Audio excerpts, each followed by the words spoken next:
Top of the morning, Dan and Amy. And do you still think he can win? Obviously, I'm talking about Ted Wheeler, the mayor of Portland. Oh, that's right. Ted Wheeler. Yeah, he's in quite a race, after moving out of his condo. Trailing by double digits to an Antifa-identified opponent named Sarah Iannarone, according to a survey conducted by the Portland Business Alliance. There is such a thing? Oh, that's scary stuff. The Portland Business Alliance, they must have their meetings in phone booths. No, it's scary stuff that she could beat Wheeler. Wow. Why? Not surprising. Wheeler gave over the city to Antifa. You might as well elect the authentic as opposed to the just appeaser. This is how appeasement ends, by the way. Somebody tell Joe Biden because he doesn't think Antifa is a group. It's right, I understand it's an idea. An idea. Well, the idea is to take over the formal structure of the government, not just be informally conceded authority in Portland, which is what Antifa has been conceded. A little lesson for those who support the appeasement of the mob and the politicians appeasing them. This is how it ends, with the mob taking over. And it would be fitting if this woman, who was accused of inciting violence in late 2019, tweeting out there should be no safe haven for people affiliated with domestic terrorists and white national extremists in our sanctuary city. These were, directed at who she describes as domestic terrorists, which would basically be anybody who disagrees with her. Right? Right. You think this is over? This, the unrest that we've seen? Frankly, unrest, I'm using a euphemism, the attempted Marxist revolution that is underway. That's what this is. Angela Davis. Dan, she's a communist. Why do we have to pay attention to Angela Davis? Because this is center cut for Black Lives Matter and mayoral candidates in Portland. Angela Davis writing in Medium, why arguments against abolition inevitably fail. She's talking about the abolition of police, just so we're clear. Both policing and punishment are firmly rooted in racism. Their attempts to control indigenous, black, Latino populations. And she gives her stilted view of history to try to justify that statement. Both policing and punishment. Did you get to that last part? That's the new thing. Defund the police and eliminate punishment. The evolution and expression of the police and the prisons are constant reminders that capitalism has always fundamentally relied on racism to sustain itself. There it is. We have to upend the system, how we organize ourselves economically as well as civilly. Security is not possible as long as the physical, mental, and spiritual health of our communities is ignored. Armed human beings officially trained in efficient methods of administering death and violence should not be dispatched in response to a black woman experiencing an episode related to a psychiatric disability, for example. Safety and security require education, housing, job, arts, music, recreation. If funds currently directed toward police, ICE, jails, prisons, immigrant detention facilities were rerouted toward the public good, the need and justification for steadily expanding institutions of state violence, that's what the police are, institutions of state violence, would certainly decline. Oh, that's Angela Davis. That's not going to be put in practice by anybody. Oh, really? Earlier in the show, we talked about the governor of Illinois, Jelly Belly, and his new program called Healing Illinois, which does what? Directs resources to the public good, peace circles and racial healing circles, and essentially extortion payments to preferred constituencies. And no cash bails and no knock warrants anymore. The criminal justice piece of it, because both police and punishment are racist. For those who recognize that racism feeds the proliferation of police violence and the decades-old surge of prison populations, but who still insist that these institutions are simply in need of deliberate reform, it might be helpful to reflect on the fact that similar logic was used about slavery. Those attempting to like Senator Tim Scott, for example, do anything in the direction of sensible reforms or incentives for reform at the local level, which is really what it is, you might as well defend slavery, is the argument. This is on the ballot on November 3rd. No question about it. And this is being underappreciated and underdiscussed even described in an understated way, the same way that this failed coup attempt is being underreported, underdiscussed, and understated in a material way. This is an ongoing coup attempt, and we have a failed coup attempt. And I hope Mike Pence gets to both tonight's debate, and I hope the president picks up on that for his final two debates. For more on this, we're pleased to be joined by John Hinderaker, president of the Center of the American Experiment, and, of course, founder of the Powerline blog, powerlineblog.com, which is must-reading. Also, generously a regular fill-in for me on my other show to improve the quality of that show when I'm not there. I appreciate that. John, thanks for joining us again. Appreciate it.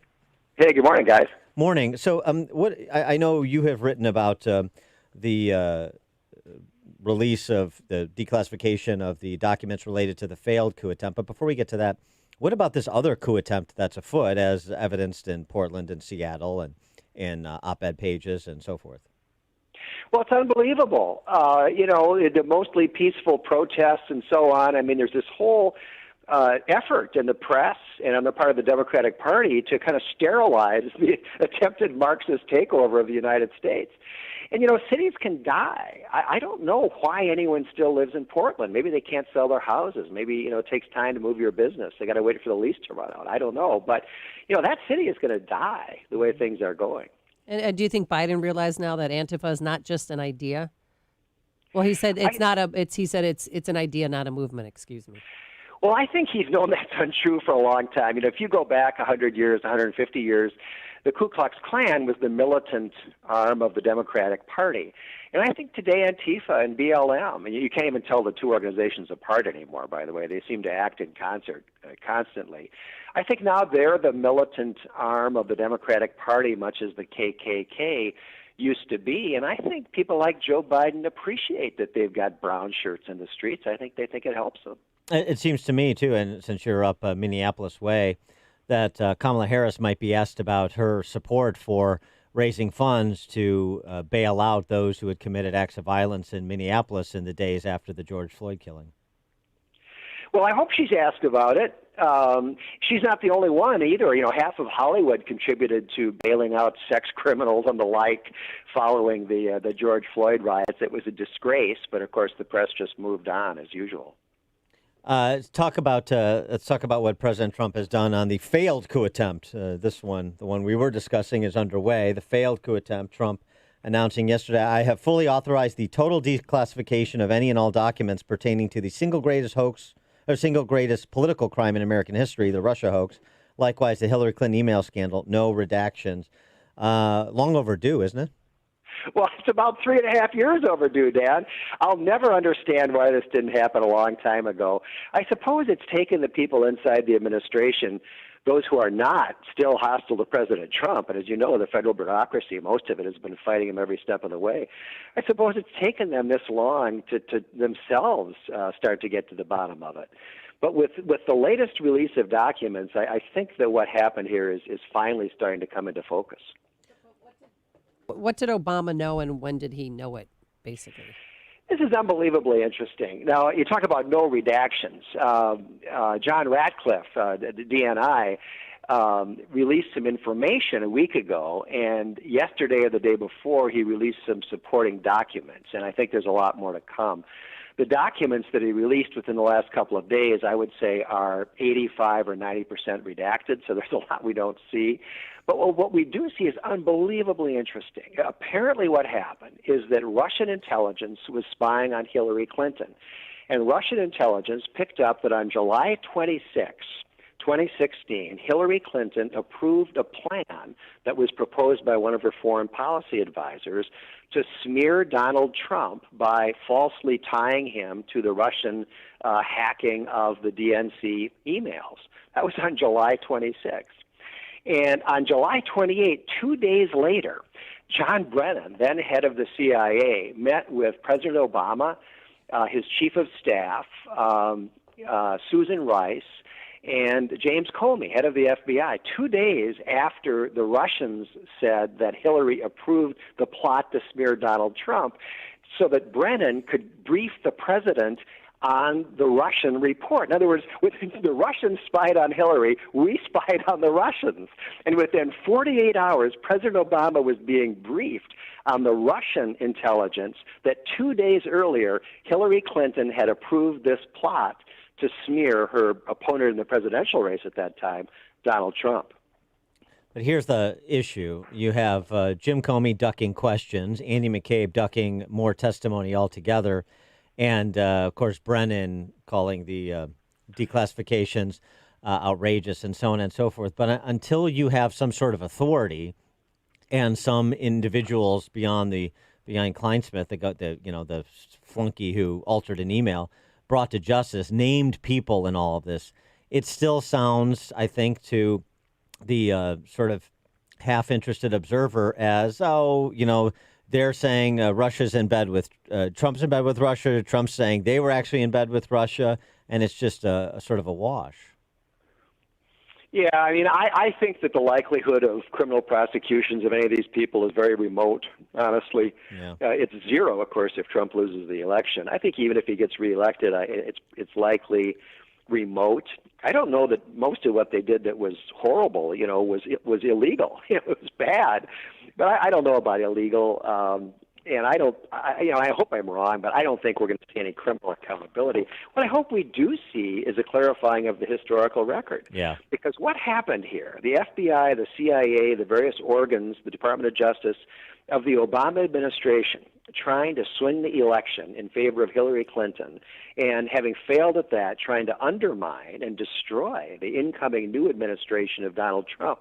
This is by far the biggest scandal in American history. We have never seen anything like it. And again, that commitment was made by Attorney General Barr, who strikes me as pretty no-nonsense guy who's proven up on the things he said, but not this so far. And I understand to some extent it's out of his hands with the time that Durham is taking to complete his investigation. But he made that commitment nonetheless, so he had to be confident he was going to be able to deliver on it.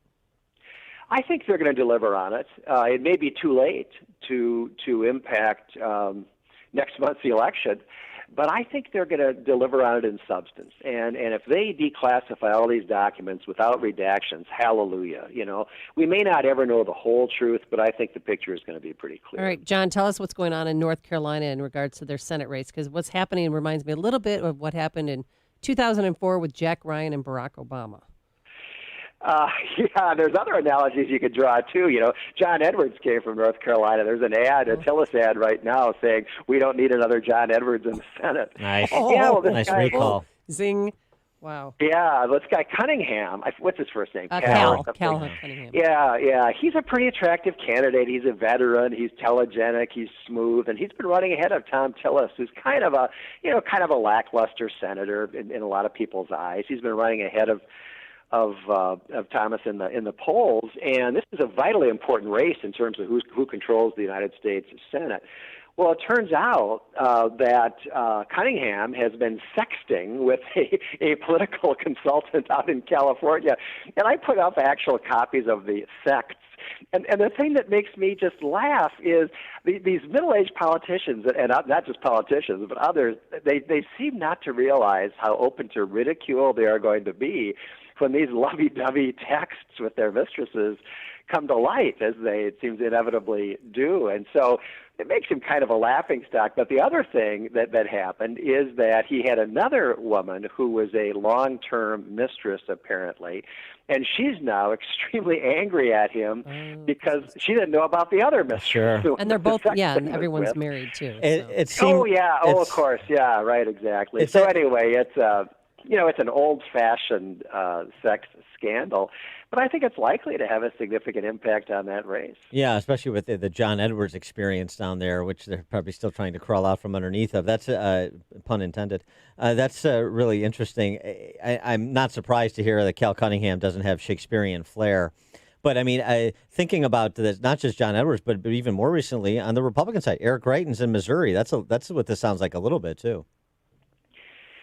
Yeah, I don't know. This is a temptation that is common to human nature. It's not unique to politicians, and it certainly is not unique to members of one party. But, if you're going to run for the United States Senate, you just got to have at least at the time, you shouldn't be carrying on these kinds of romances. Speaking on this whole topic area, this is obviously more serious than an affair. That's something that's consensual. And Tara Reid on 60 Minutes Australia this week, restating her claims against Joe Biden. It seems to me, based on Kamala Harris's performance during the Kavanaugh confirmation hearing, that maybe she gets asked straight away tonight whether or not she believes Tara Reid.